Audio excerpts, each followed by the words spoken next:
Hello everyone, good morning to all of you. एक बार और आप सभी को का स्वागत है। तो आज बहुत ज़्यादा इम्पोर्टेंट क्लास है। जैसा कि थंबनेल आप लोगों ने देखा है कि फाइनल एग्ज़ाम का प्रिपरेशन किस तरीके से किया जाए। दिमाग में बहुत कोई का ये टेंशन होता है कि फाइनल एग्ज़ाम में पढ़े क्या, बहुत ज़्यादा सिलेबस रहता है, मार्क्स उठाने का बहुत ज़्यादा प्रेशर रहता है। तो आज हम लोग इसी पे बात करेंगे। एंड अभी हम आपको बताने वाले हैं कि इलेक्ट्रोमैग्नेटिक वेव्स का फाइनल एग्ज़ाम में कौन कौन सा क्वेश्चन आया था, किस तरीके से उसको सॉल्व करना चाहिए और कौन सा ऑब्जेक्टिव पूछा गया था। मतलब सारा कुछ बता देने वाले हैं। वीडियो को लास्ट तक देखिएगा, स्किप नहीं कीजिएगा और पसंद आएगा तो लाइक कीजिएगा, चैनल पर नहीं है तो सब्सक्राइब कीजिएगा। बैकग्राउंड में यदि कुछ आवाज़ आता है थोड़ा बहुत तो प्लीज़ उसको इग्नोर कर दीजिएगा, बिकॉज बहुत ज़्यादा स्ट्रगल के बाद ये वीडियो बना रहे हैं और ऐसे कंडीशन में वीडियो बनाना आप समझ सकते हैं कि किस तरीके से मैनेज करके बना रहे होंगे।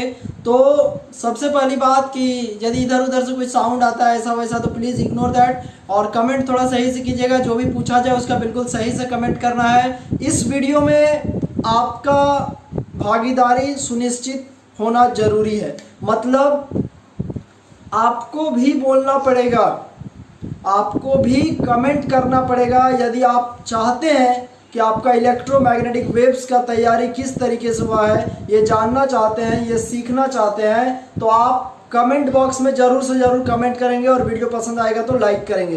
तो आइए सबसे पहले हम लोग 2018 से स्टार्ट करेंगे कि इलेक्ट्रोमैग्नेटिक वेव्स, ये जो चैप्टर हम सभी को इन्हें पढ़ा, तो इस चैप्टर से कौन कौन सा क्वेश्चन आया था, किस ईयर क्वेश्चन आया था। एक और ज़रूरी बात कि आज आपका पार्ट 1 होगा और इसके बाद एक और वीडियो आएगा and that is our part 2 which is the second part of final exam preparation.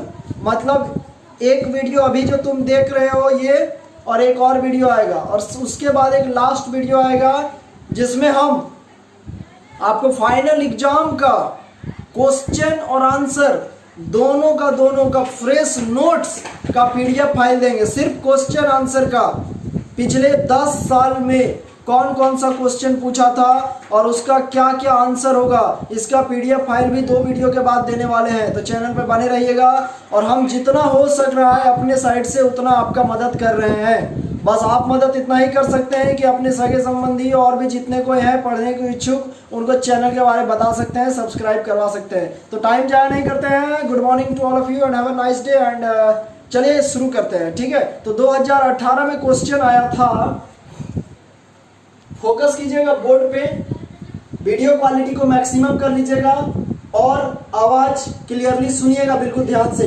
Maximum volume यदि हो सकता है या थोड़ा कम करके, बिकॉज बहुत ज्यादा वॉल्यूम आपके काम के लिए ठीक नहीं होता है, ठीक है। तो देखिए पूछा गया था कि यदि इलेक्ट्रिक फील्ड को ई नॉट से दिखाएं और मैग्नेटिक फील्ड को बी नॉट से दिखाएं, क्या बोले कान पे थोड़ा ध्यान से सुनना। इलेक्ट्रिक फील्ड और मैग्नेटिक फील्ड, तो इलेक्ट्रिक फील्ड को यदि ई नॉट से दिखाते हैं हम लोग और मैग्नेटिक फील्ड को यदि बी नॉट से दिखाते हैं, तो इन चारों में से कौन सा रिलेशन सही है।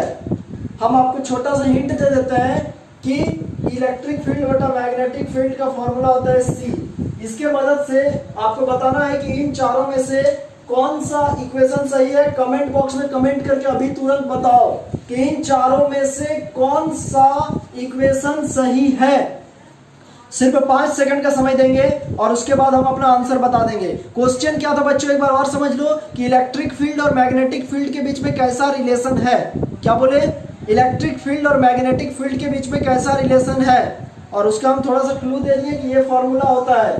तो 5 4 3 2 1 और E बाई बी बराबर C, तो इसका सही आंसर हो जाएगा A। तो यदि आपका भी आंसर ए है तो आप कमेंट करके बता सकते हैं या आपने बोल सकते हैं कि आप सही सोचे थे। तो ये था पहला क्वेश्चन।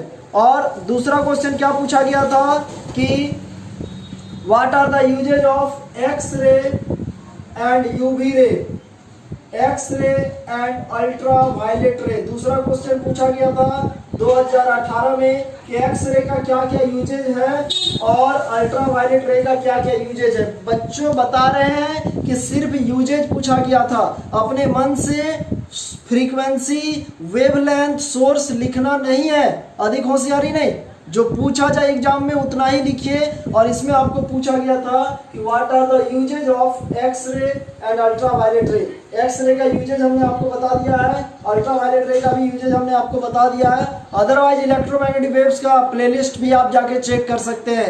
एक्स रे का यूजेज कहाँ कहाँ होता है, हड्डी टूटता है तो उसका चेकअप में, क्रिस्टल स्ट्रक्चर को देखने के लिए, और कैंसर नाम की बीमारी के इलाज में एक्स रे का यूज होता है। अल्ट्रावायलेट रे का यूज कहाँ कहाँ होता है, अल्ट्रावायलेट रे का यूज वाटर प्यूरिफायर में होता है, to kill germs in water, LASIK eye surgery. ये सब के बारे आपको पढ़ाई हो चुका है। तो 2018 में ये क्वेश्चन पूछा था एक, और एक क्वेश्चन ये पूछा था। तो इतना क्वेश्चन था आपका टोटल 2018 का। ठीक है, अब बात करते हैं 2017। तो देखिए 2017 में क्या क्वेश्चन पूछा गया था। तो 2017 में आपको पहला क्वेश्चन पूछा गया था कि direction of electric field, sorry direction of electromagnetic waves is given by, मतलब इलेक्ट्रोमैग्नेटिक वेव्स का डायरेक्शन किधर होता है, इलेक्ट्रोमैग्नेटिक वेव्स का डायरेक्शन किधर होता है। तो उसके चार ऑप्शन थे। पहला ऑप्शन था कि parallel to electric field, option A. Option B था पैरेलल टू, ये जो साइन देख रहे हो ना इसका मतलब पैरेलल समझना, ठीक है, parallel to electric field, parallel to magnetic field. एक और ऑप्शन था parallel to B cross E, या एक और ऑप्शन था parallel to E cross B.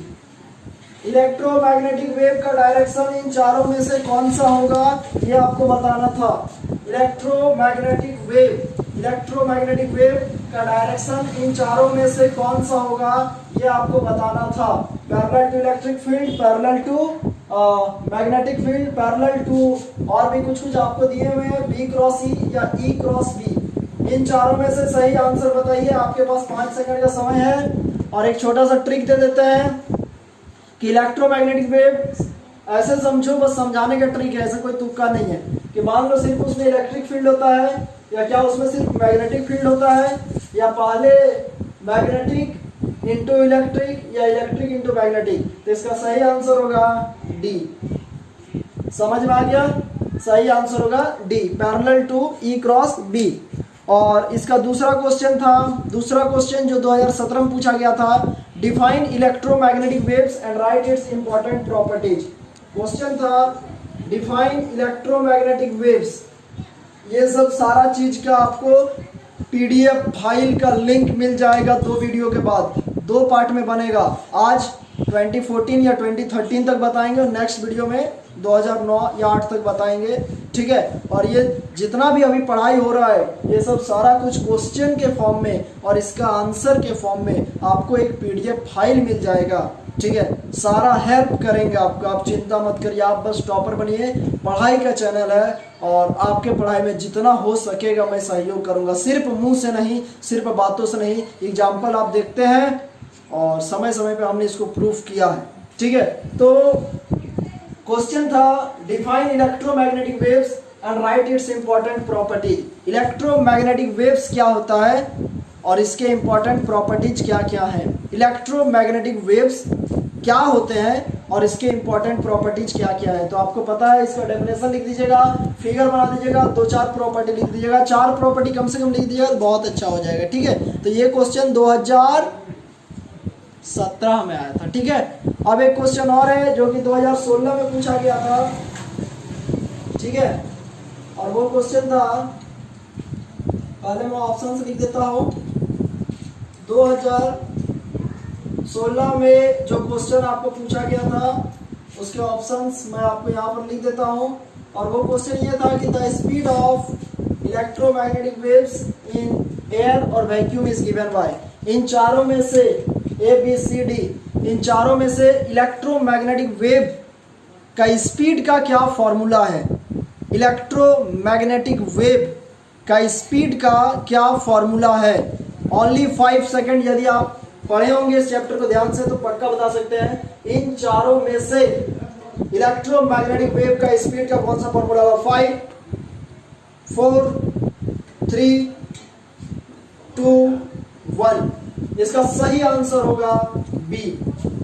This is the formula of speed of electromagnetic waves in air और vacuum. तो ये क्वेश्चन पूछा गया था आपको 2016 में।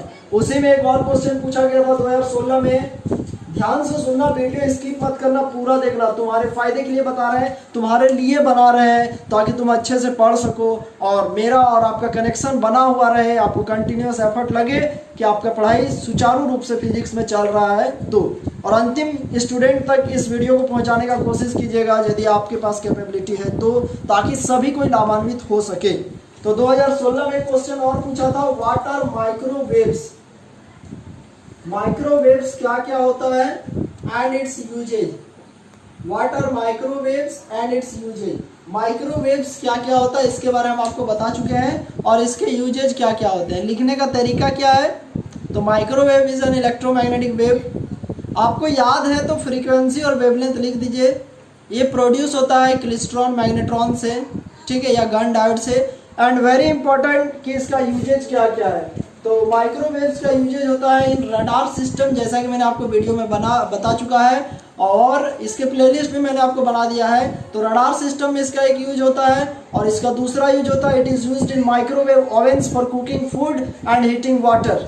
तो ये 2016 का क्वेश्चन है कि माइक्रोवेव्स क्या होता है और इसके यूजेज क्या क्या है। बैकग्राउंड में यदि कोई छोटा मोटा आवाज आएगा तो please neglect that, focus on the study, पढ़ाई पे फोकस करो, ठीक है। काफ़ी स्ट्रगल के बाद हम ये वीडियो बना रहे हैं। अब ये मत पूछिएगा क्या स्ट्रगल करके बना रहे हैं, वो हम ही जान रहे हैं कि कैसे करके बना रहे हैं। तो दैट्स वाई यदि बैकग्राउंड में कोई आपको आवाज़ आए, ऐसा वैसे है, just neglect that, focus on the study. Distraction कुछ भी नहीं होना चाहिए।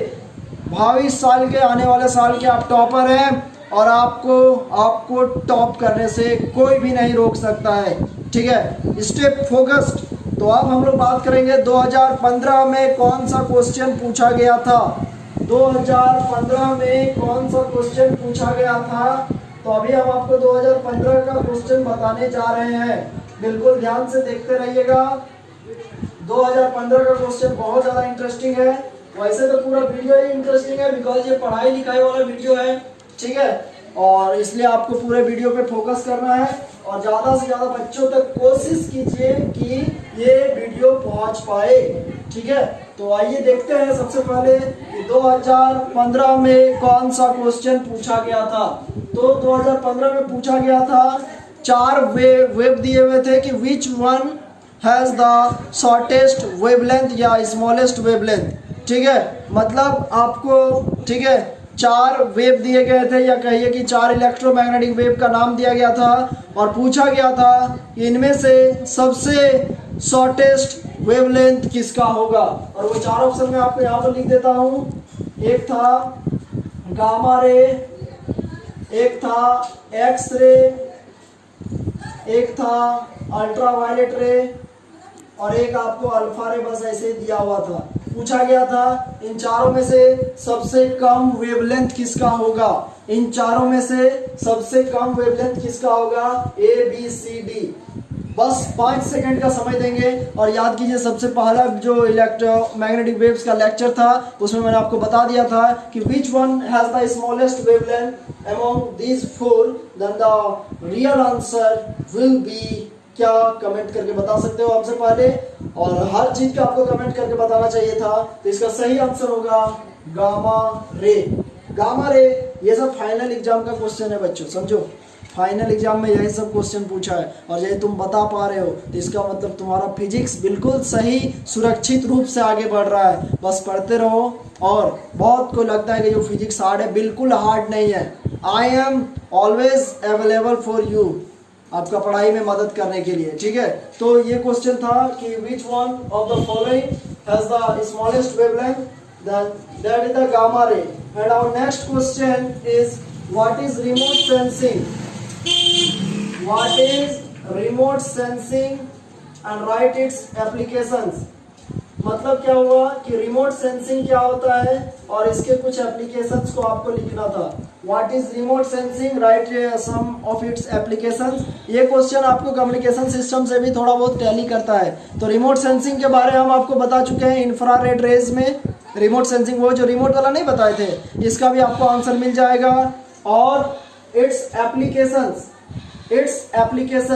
तो इसके जो एप्लीकेशन है कहाँ कहाँ यूज होते हैं, तो आप देख सकते हैं कि इसका यूज आप बोल सकते हैं टीवी में होते हैं, वीडियो प्लेयर्स में होते हैं, और भी बहुत जगह है। ठीक है, आप खुद से भी इसको एनालिसिस कर सकते हैं, घर के एसी में भी आप रिमोट से ऑपरेट करते हैं। ठीक है, तो ये हो गया आपका इसका यूजेज। तो इसके बाद हम लोग लास्ट एक और ईयर अभी बात करेंगे 2014 कि 2014 में कौन सा क्वेश्चन आया था, कि 2014 में कौन सा क्वेश्चन आया था, इस पे अभी हम लोग बात करने वाले हैं। और वो क्वेश्चन ये था, ये थोड़ा ट्रिकी क्वेश्चन है कि which one of the following is deflected by applied electric और मैग्नेटिक फील्ड। क्वेश्चन में जो भी कोई दिया हुआ था इसके बारे में हम आपको क्लियर करके बताते हैं कि क्वेश्चन था कि which one of the following is deflected by applied magnetic field. मतलब आपको क्या क्या दिया हुआ था, अल्फा रे, ये क्वेश्चन बहुत ज्यादा कॉन्सेप्चुअल है, अल्फा रे, बीटा रे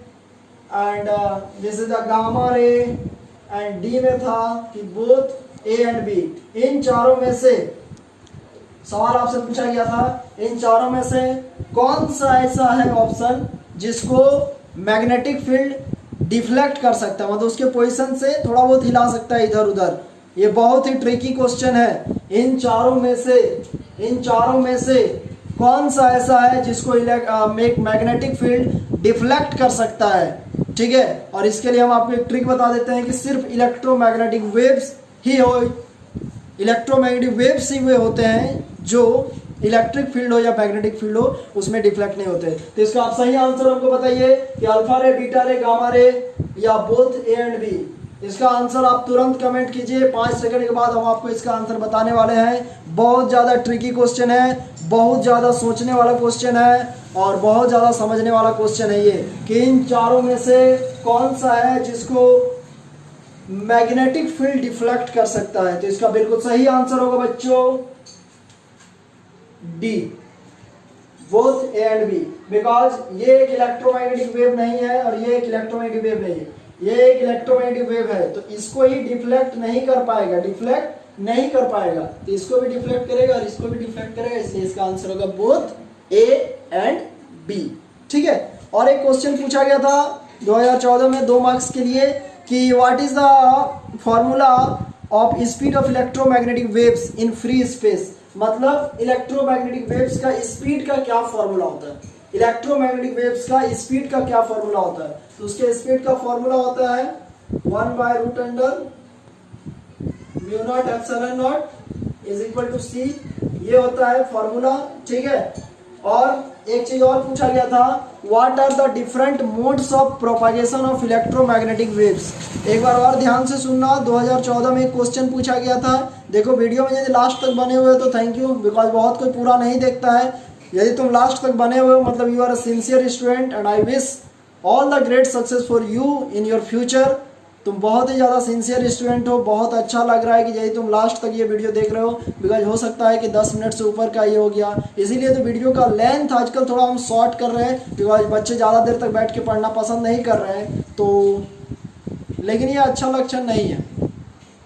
यदि एक सेंसिबल फ्यूचर चाहते हो, एक सेफ फ्यूचर चाहते हो, तो भाई थोड़ा पढ़ लो, ये पढ़ने लिखने का उम्र है, अभी थोड़ा ज़्यादा मौज मस्ती इधर उधर करोगे तो बाद में फिर दिक्कत हो जाएगा। तो चलो 2014 में पहला क्वेश्चन तो ये था, और दूसरा क्वेश्चन में था कि इलेक्ट्रोमैग्नेटिक वेव्स का स्पीड का क्या फॉर्मूला होगा। तो स्पीड का फॉर्मूला ये होगा, और उसी में पूछा गया था कि what are the different modes of propagation of electromagnetic waves.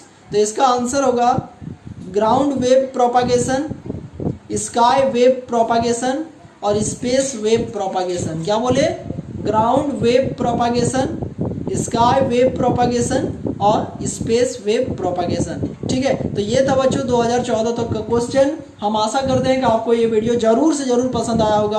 Part 2 का वेट जरूर कीजिएगा, बिकॉज पार्ट 2 में लास्ट हम 2013 से लेकर 2009 तक या 8 तक आपको बता देंगे।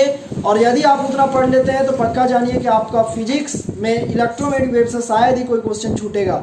ठीक है, तो नेक्स्ट वीडियो में बहुत जल्द मिलते हैं। वीडियो में रहने के लिए बहुत सारा धन्यवाद। Thank you very much to all of you and stay home, stay safe. एक बार और आपके पूरे परिवार के मंगल स्वास्थ्य की मैं कामना करता हूँ। Thank you very much and thank you for all the support. Bye, मिलते हैं बहुत जल्द।